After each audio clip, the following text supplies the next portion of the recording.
오늘 읽을 말씀은 요한복음 5장 13절에서 15절 말씀입니다.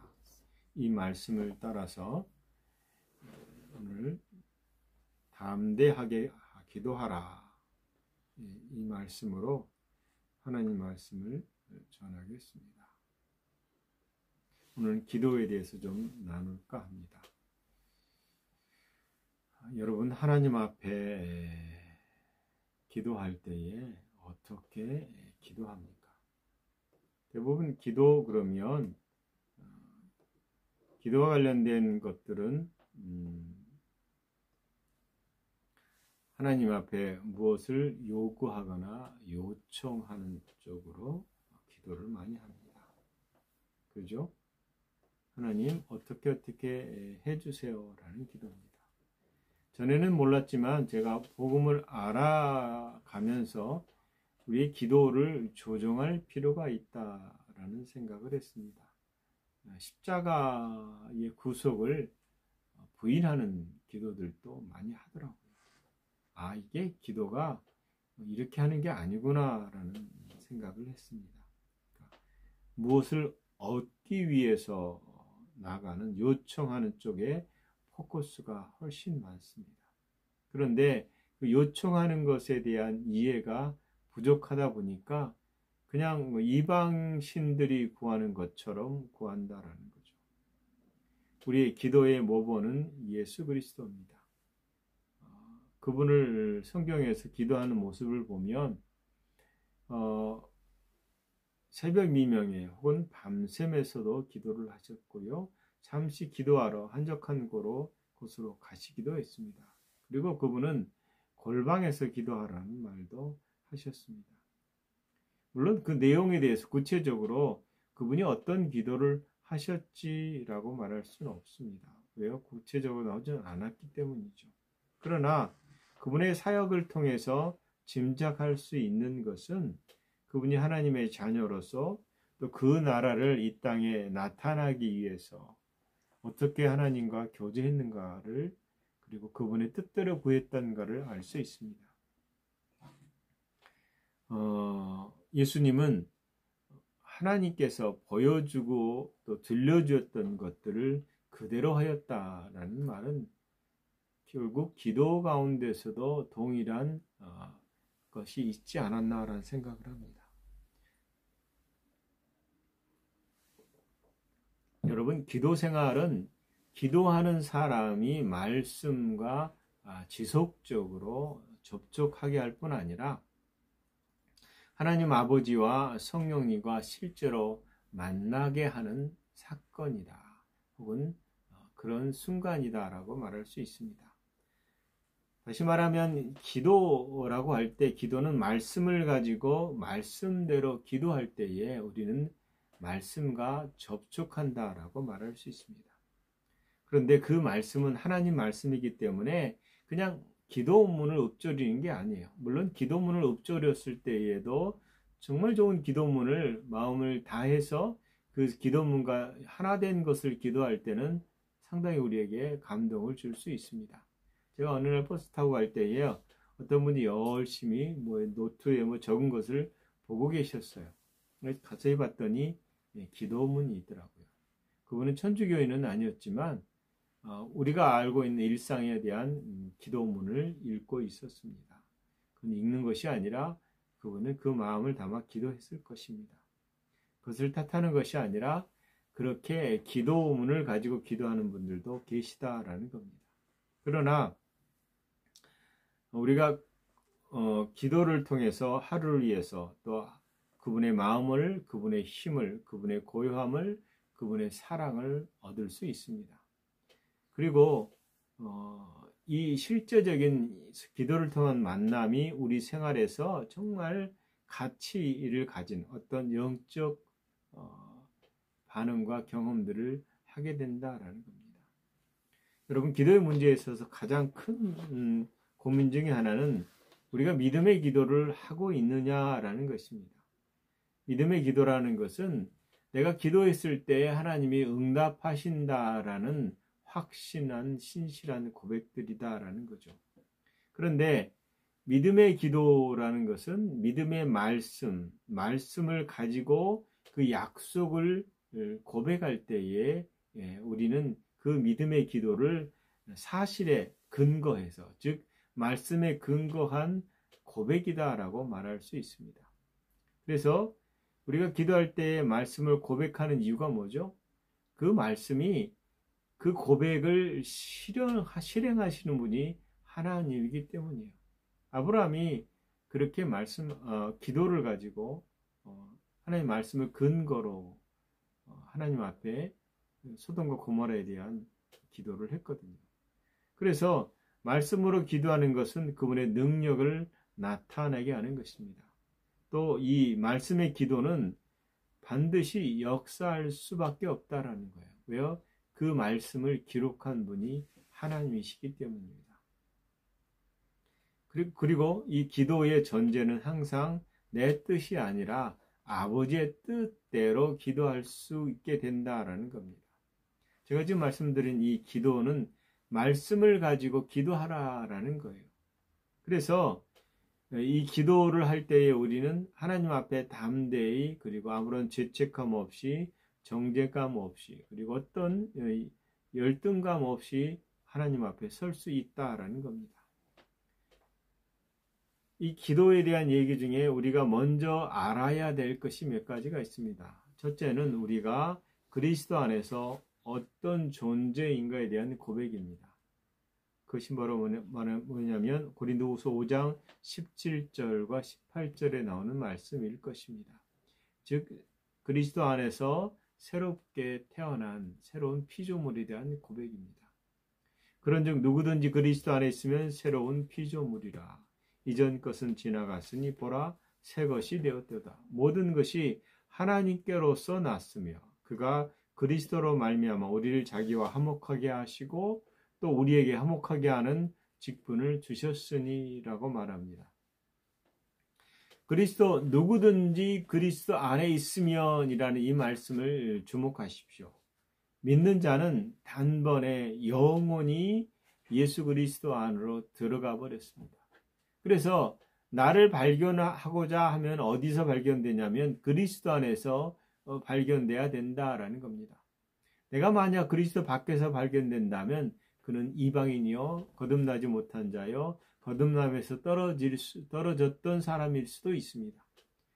그러니까 다시 말하면 그리스도 안에 들어간 다음 내가 만약 그리스도를 떠난다라면 그것은 끝이에요. 그것으로 끝입니다. 여러분, 그리스도 안에 있다라는 것은 내 삶이 영원히 그리스도 안에서 지속될 수 있다라는 걸 의미합니다. 그러나 단번에 들어간 자가 다시금 그리스도 밖에서 발견된다라고 말하면 그것은 거듭나지 않았을 가능성이 훨씬 넓습니다. 둘째는 우리가 새로운 피조물이라는 것은 새로운 종족이 됐다라는 겁니다. 여러분, 우리가 우리 안에 하나님의 본성, 하나님의 생명을 받아들였습니다. 예전에는 우리가 인간이었다면 지금은 인성 안에 들어온 신성을 가진 존재로서의 그 신성이 우리의 본질이 됐다라는 겁니다. 그러므로 사람으로 살던 그때의 예전 것들은 사라졌습니다. 성경은 예전 것들이 뭐냐 하면 사단과 영적으로 연합된 영적인 죽음을 가지고 있다라는 겁니다. 그래서 그 예전 죄, 그리고 예전에 영적으로 대적했던 연합했던 모든 저지른 죄가 있는데 이것들이 제거됐다라는 것. 그리고 새로운 자아가 우리에게 주어졌다라는 거 성경은 말하고 있습니다. 옛자나 옛사람은 더 이상 존재하지 않습니다. 옛사람을 죽이려고 노력할 필요가 없는 게 이미 죽어버렸어요. 옛자아도 우리는 상관이 없게 됐습니다. 말 그대로 우리는 그리스도 안에 있기 때문에 옛자와 옛사람은 그리스도 안에서 발견될 수 없는 것입니다. 우리가 고통스러워하고 늘 힘들어하는 과거의 상처나 과거의 죄는 더 이상 우리의 삶을 얽매이게 할 수 없다라는 겁니다. 그것이 얽매인다면 그건 속임입니다. 속지 마시기 바랍니다. 나는 새로운 피조물이고 새로운 종족입니다. 그래서 누구든지 그리스도 안에 있으면 새로운 피조물이라 이전 것은 지나갔으니 라는 이 말씀을 주목해 보십시오. 새로운 피조물은 하나님으로부터 태어난 자입니다. 하나님의 소생이다라는 거죠. 새로운은 그리스도 안에서만 발견되고 그리스도 안에서 창조됩니다. 그리고 새로운 피조물은 땅에서 태어난 것이 아니라 위로부터 하나님으로부터 태어난 것입니다. 그래서 이 새로운 피조물은 말씀을 통해서 성령님으로부터 태어난다라고도 말합니다. 그리고 이 새로운 존재 피조물은 하나님 아버지 앞에서 정죄받지 않고 화목하고 화해된 자입니다. 분명히 고린도후서 5장 22절은 이렇게 말합니다. 하나님이 죄를 알지도 못하신 이를 우리를 대신하여 죄로 삼으신 것은 우리로 하여금 그 안에서 하나님의 의가 되게 하려 하심이라 라고 말합니다. 여러분, 그리스도 안에서 우리는 하나님의 의입니다. 그리스도 안에서 우리는 하나님의 거룩이요, 우리는 그리스도 안에서 하나님의 사랑입니다.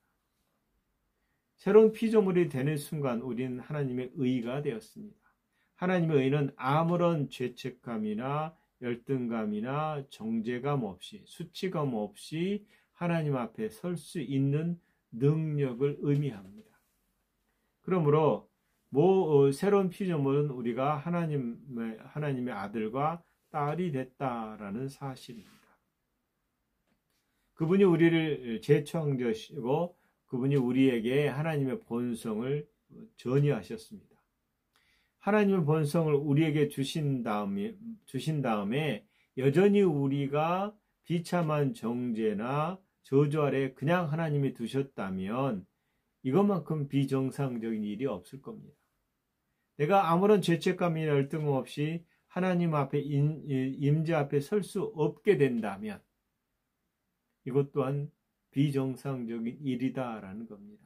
그러니까 하나님이 우리를 하나님의 본성으로 하나님의 생명으로 태어나게 했다라는 것은 이런 수치감, 정죄감, 굴욕감, 죄책감 이걸 가지고 이 정죄의 저주 가운데 여전히 묶여 살게 하셨다면 예수 그리스도 안에 새로운 피조물이 되는 것은 비정상적인 일이 될 수밖에 없다라는 거예요.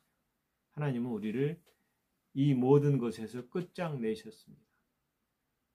그래서 우리가 하나님의 본성으로 태어났고 더 이상 비참한 정죄감으로 저주 아래 있지 않습니다. 그래서 죄책감과 열등감이 우리 가운데 없다라는 겁니다. 여러분, 우울증으로 죽지 마십시오. 죄책감으로 하나님 앞에 떨지 마십시오. 이것은 사단의 것이고 옛사람의 것입니다. 그러나 옛사람은 우리와 상관이 없게 됐다라는 겁니다. 자녀가 부모 앞에서 담대히 얘기 나누고 안아주고 웃고 떠드는 것이 아무렇지 않고 좋은 거잖아요. 오히려 거리감을 두고 이상하게 자꾸 이게 갈등이 생긴다면 그게 더 이상한 거거든요. 마찬가지입니다. 우리는 하나님 앞에 담대히 나아가서 그분에게 고백하고 사랑하고 이 얘기를 나눌 수 있는 존재가 되는 것입니다. 그러므로 여러분, 우리가 무가치하다는 그런 일체의 의식에서 벗어나 자유롭게 된 하나님의 임재의 능력을 가지고 설 수 있는 그것이 나다, 여러분이다, 그것이 우리다라는 사실을 의심하지 마십시오. 우리는 합법적으로 하나님의 가족으로 태어났습니다. 그리고 합법적으로 성경에 보면 양자됐다고 그러잖아요. 양자라는 의미는 태어났으면 양자는 원래 아닌데 왜 양자라는 말을 쓰는지를 몇 번 얘기했을 겁니다. 양자됨이라는 것은 권리가 생겼다라는 거예요. 아들이 아니면 어떤 권리가 없잖아요. 근데 아들 삼으셔서 양자 삼아서 그 아들에 대한 권리를 갖게 됐다라는 겁니다. 그러므로 예수 그리스도 안에서 그 임재 안에서 합법적인 권리를 갖게 된 것입니다. 그래서 성령은 로마서 8장 16절에 성령이 친히 우리와 더불어 우리가 하나님의 자녀인 것을 증언하시나니라고 말하는 것입니다. 그러므로 우리는 예수 그리스도의 이름을 사용할 권리가 있습니다. 우리가 예수 이름으로 아버지께 구하는 것은 무엇이나 그분께서 우리에게 주실 것이라고 성경은 말하고 있습니다. 그것은 사실입니다. 이것은 아무런 죄책감, 정죄감 없이 하나님 보호자에 계신 그분 앞에 설 수 있고 그분 앞에서 예수 이름으로 구할 수 있게 됐다라는 겁니다. 여러분, 오랫동안 우리 너무나 많은 죄에 대한 설교를 들었습니다. 여전히 나는 죄성을 가진 죄인이야 라고 말하는 이유 중에 하나는 로마서 7장에 대한 이해가 부족해서입니다. 봐라, 여기에 죄가 있지 않니? 라고 말하는데, 여러분, 우리 유선한 사모의 로마서 7장의 해석을 잘 들어보십시오. 어떤 우리가 존재인가? 왜 우리가 더 이상 죄인이 아닌가? 왜 죄책감을 느끼는가? 거기에 대한 이해가 잘 나와 있습니다. 많은 사람들은 여전히 죄를 짓는 것으로 인해서 우리 안에 죄성이 있다라고 말합니다. 그러나 우리의 본질은 영입니다. 그리고 영으로서 온전한 의와 거룩을 가지고 있습니다. 그리고 죄가 발생하는 영역에서 이것은 죄성 때문이 아니라라는 사실입니다. 여러분, 믿는 자에게 있어서는 기도는 어떻게 보면 믿음의 문제가 아니라 새로운 차원의 영역으로서 말씀을 바라볼 필요가 있습니다. 왜냐하면 만물이 믿는 자의 것이기 때문입니다. 에베소서 1장 3절에 보면 하나님 곧 우리 주 예수 그리스도 아버지께서 그리스도 안에서 하늘에 속한 모든 신령한 복을 우리에게 주시되라고 말하고 있습니다. 하나님의 자녀인 우리에게 기도는 더 이상 믿음의 문제가 아니라 다른 문제다라는 거예요. 그게 뭐냐면 우리의 권리를 누리는 문제다라는 거예요. 에베소서 1장 3절에 분명히 하늘에 속한 모든 신령한 복을 가졌다라고 말한다면 우리는 더 이상 복을 구하는 것이 아니라 복을 가진 존재로서 복을 누리는 자가 되어야 되는 것입니다. 다시 말합니다. 하나님께서 하늘에 속한 모든 신령한 복을 우리에게 줄 것이다가 아니라 주셨습니다.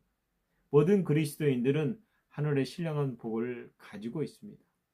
문제는 뭐냐면 하늘의 신령한 복이라고 말할 때 이것은 영적인 것이다라는 거예요. 그래서 현실에서는 그것이 가지고 있지 않아요. 그래서 가지고 있지 않기 때문에 없다라고 사람들은 말한다라는 것입니다. 그러나 우리의 본성이 영이라면 영이 실제입니다. 영의 것을 이 보이는 영역으로 나타내고 드러내고 그것이 실제가 되기 위한 것들은 우리의 믿음의 고백과 믿음의 행동들일 것입니다. 그리스도께서 완성한 사역에 이루어진 모든 것, 그것은 우리의 것입니다. 그래서 이 모든 것이 되는 순간 이것은 내 재산이다. 그래서 믿음으로 얻으려고 애쓰는 것이 아니다라는 거예요. 왜 애쓰냐 하면 우리에게 속한 것이 무엇인지를 모르는 무지의 결과 때문입니다. 여러분, 내 돈인데 내 돈인지 모르고 그것을 쓸 수 없다라고 말한다면 그만큼 비참한 일이 없을 겁니다. 여러분, 먹고 싶은 것이 있어요. 사고 싶은 것이 있어요. 누리고 싶은 것이 있어요. 근데 돈이 없다 생각하면 할 수 없잖아요. 그런데 돈이 있는데도 불구하고 그것이 내 것이 아니다라고 여기기 때문에 쓸 수 없다면 먹고 싶은 거 못 사는 거예요. 사고 싶은 거 못 사는 거죠. 그것만큼 비참한 것이 없을 겁니다. 단순히 우리의 위치, 우리가 차지하고 있는 것에 대한 권리들을 알고 사용해야 되는 것입니다. 그러면 이제 어떤 사람들, 저도 궁금한 게 있었죠. 마귀에게서 우리가 이긴 자잖아요.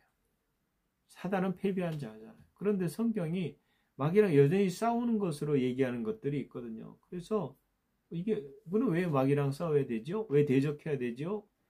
이렇게 말하는 사람도 있습니다. 그러나 분명한 사실은 사단이 패배했다라는 겁니다. 예수님이 부활하시기 전에 죽음에서 이기시고 사단은 끝나셨습니다. 그리고 성경은 우리가 예수 그리스도와 함께 십자가에 못 박혔다라고 말합니다. 그리스도와 함께 죽었습니다. 그리스도와 함께 장사됐습니다. 그리스도와 함께 고통을 겪었습니다. 그리고 그리스도와 함께 살아났고 그리스도와 함께 의롭게 됐습니다.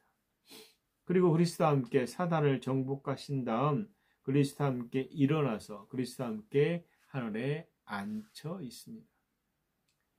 이 사실은 우리가 성경에서 끊임없이 말하고 있는 복음의 진리입니다. 이뿐만 아니라 우리는 그리스도와 완전한 하나됨과 연합을 가지고 있습니다. 이것은 예수 그리스도께서 죽은 자들로부터 일어나기 전 우리가 그리스도와 함께 정복되고 대적과 싸웠던 우리의 싸움이 무엇인지를 말하고 있습니다. 예수님께서 하신 모든 일이 결국 우리의 공로가 됐다라는 겁니다. 예수님의 대속 사역 전체가 우리를 위한 것입니다. 여러분, 예수님께서는 자신을 위해서 사단을 정복하지 않으셨습니다. 자신을 위해서 죄를 제거하지도 않으시고 자신을 위해서 죄인이 돼서 심판을 받지도 않으셨습니다. 이미 예수님이 사단을 종으로 삼으셨잖아요. 여러분이 죄인이 아닌데 죄가 되셨잖아요. 굳이 죄가 될 필요가 없고 한번 다시 죄 졌다가 죄인이 안 돼보자 이런 것이 아니라 이 모든 것은 우리를 대신해서 그 일을 겪으셨다라는 겁니다. 그래서 우리는 그분의 예수 그리스도의 승리 안으로 들어갔습니다. 들어갈 것이 아니고 들어가고 있는 것도 아니고 들어갔습니다. 그리고 그 승리는 우리 것이 됐다라는 겁니다. 그러므로 사단은 패배한 적입니다. 사단은 예수 그리스도의 이름으로 마땅히 물러갈 존재다라는 겁니다. 성경은 우리가 육과 혈의 싸움을 하지 않는다라고 말합니다. 우리는 예수 그리스도 안에서 그들을 다스리는 지배자입니다. 그리고 그것을 알고 있는 사단을 대적합니다. 여러분, 사단은요, 귀신들은 재창조된 그리스도인, 재창조된 사람들을 자들, 즉 우리가 지배자인 것을 알고 있습니다. 그런데 그들이 계속해서 속임과 허세와 거짓말과 기만으로 우리를 컨트롤하려고 한다라는 거예요. 그래서 속지 말아야 됩니다. 절대로 속지 마십시오. 어둠들이 우리가 하나 그리스도 안에서 어떤 존재이고 우리에게 속한 것이 무엇인지를 알지 못하게 하는 것이 그 무지를 통해서 끊임없이 막고 있습니다. 그리고 우리에게 질병을 두고 우리를 속박하려 합니다. 우리에게 가난을 주고 우리에게 끊임없이 두려움을 주어서 자신들이 통제하려고 한다라는 거예요. 여러분, 사단의 통제 아래 우리는 있지 않습니다. 그렇기 때문에 철저하게 속지 마십시오. 사단을 대적하라라는 말은 사단과 또 싸우는 말이 아닙니다. 우리는 담대할 필요가 있습니다. 그리고 우리의 위치에서 우리의 권리를 주장해야 되는 것입니다. 하나님 우리를 향해서 이루신 것에 대한 올바른 이해, 그리고 그 자신의 믿음을 가져야 된다라는 거예요. 여러분, 다른 사람의 믿음을 사용하려고 하지 마십시오. 다른 사람의 우리 연약함 때문에 하나님이 서로를 위해서 기도하라고 하십니다. 그리고 우리는 우리보다 다른 사람에게서 기도를 받을 수 있습니다. 그러나 항상 그렇게 하지 말라는 거예요. 우리는 계속 자라나고 우리가 이제는 그 자라는 위치에서 다른 사람을 도울 수 있어야 되는 것입니다. 그래서 힘든 상황에서 우리가 의지할 수 있는 자신의 믿음을 가지고 있는 것이 굉장히 중요하다라는 겁니다. 모든 사람은 자신의 믿음의 삶을 계속해서 건축하고 세워나가고 견고하게 해야 될 것입니다.